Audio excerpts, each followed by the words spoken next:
Shindig, Hullabaloo. What they used to have that Don Kirshner rock concert, which was a big deal. Friday nights that we were on, yeah. It really helped us too. We got on Friday nights, which was the 80s version of Don Kirshner in concert. And we did a show here at Perkins Palace. You remember Perkins Palace? Oh, yeah.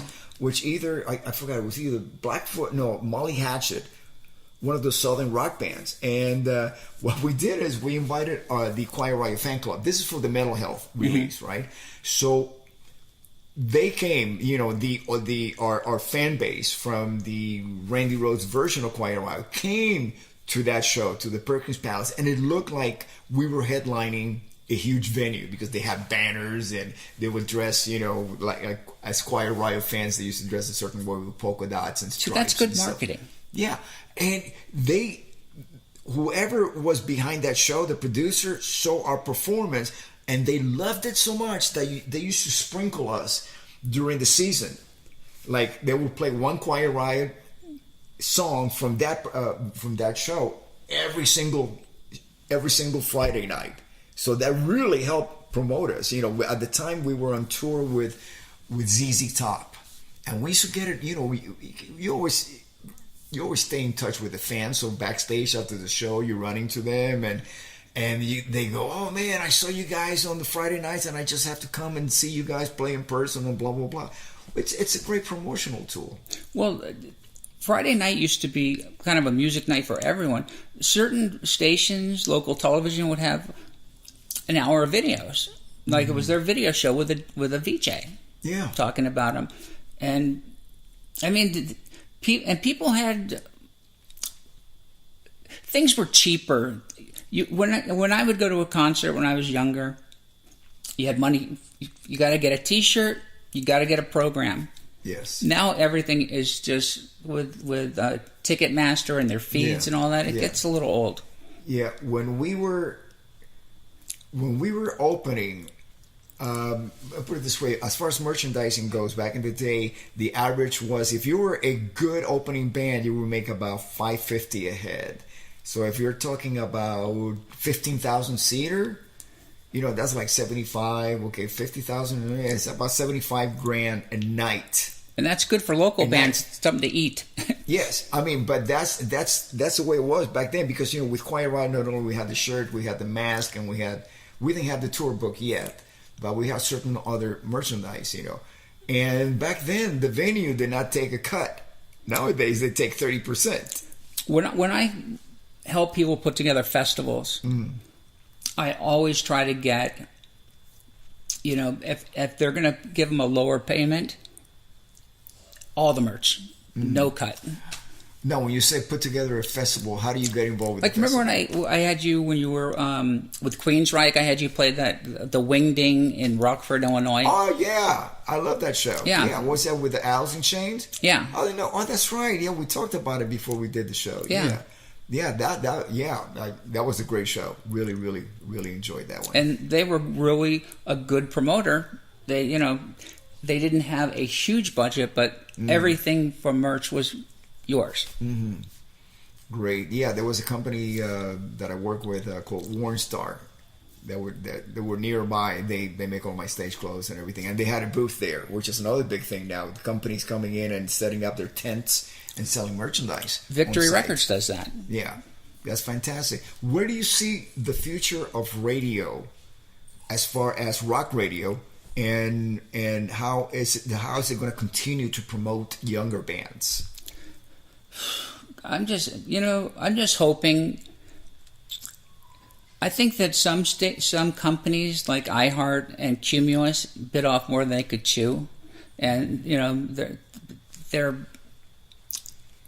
going bankrupt. They can't make their nut. I think that they'll spin off some stations, get smaller, and hopefully those stations will go to people that will not make them corporate but more local. Where does the major expense of iHeartRadio comes from?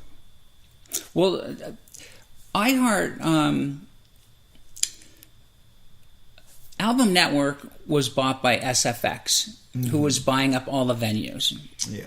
And Clear Channel bought SFX. And we were the jewel of SFX. We helped them know what bands to put on their side stages, what tours we could put together.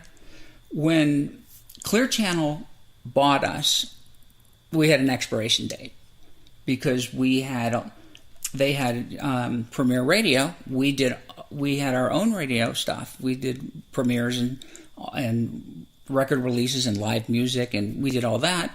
And we also had a research tool which competed with the media-based tool, which is iHeart. And so we disappeared after, when the internet took over, the printed word went away. Really? Because you could get information instantly, and people weren't, waiting for the mail to come. It hurt. It hurt. Yeah, and you guys did not make the evolution to we were doing that. We were getting our feet wet. Mm-hmm. But Clear Channel, they just wanted us gone. Really? Wow. So, but still, I mean, for the bands to actually get heard and use your services, where do you see them? For example, let's say, what do you expect to see in 5 years from now, as far as radio goes? Well, thank God there'll always be radios in cars. I mean, I don't see that. I mean, you'll have options, but I like local radio. I like local traffic. I like to know what's going on. So it's going to be more local centric. I'm hoping that would be great. That would be great to bring back that local radio station. It really matters.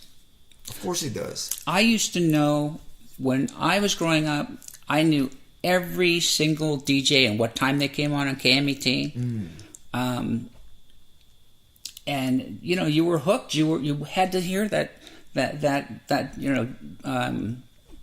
Paraquat Kelly's Fish Report with a beat, and all the quirky shit that they did. And you knew every DJ like family. Mm-hmm. And I miss that. Mm-hmm. Wow. And they used to have local morning shows. And now they have syndicated morning shows. So that doesn't bring the flavor to the actual area. Yeah. Yeah. I think, it's interesting because as neighborhoods become more villages, like they're, like say we were just talking about that earlier before we started the podcast, how our local woodland hills, they're starting to build more villages. It seems to be, it's kind of like, thinking global, but it's beginning to get more at a tribal mindset, looking at who we are as neighbors, a city, a town, a village. And I think that it's so necessary to have that local representation also of radio, television.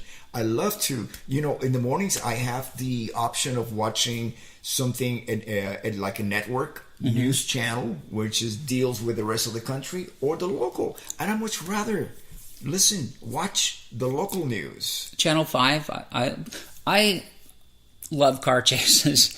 And you're my wife, yeah. And I have people that call me and tell me there's a car chase on this channel. Yeah. And that's what local TV is good for. Oh, we get at least once a day here in LA. I moved up. I moved out of Sherman Oaks and I moved up to Central California for a while, and I could not get DirecTV to give me local channels so I could see the car chases. And I really missed them. I'm so glad I'm back. You just moved back to LA just for the car chases. That's fantastic. So how can artists reach out to you? How they can contact you for your services with Bob UK? Well, first I would there's a website called All Access, and .com, allaccess.com, and they're a very good music tool.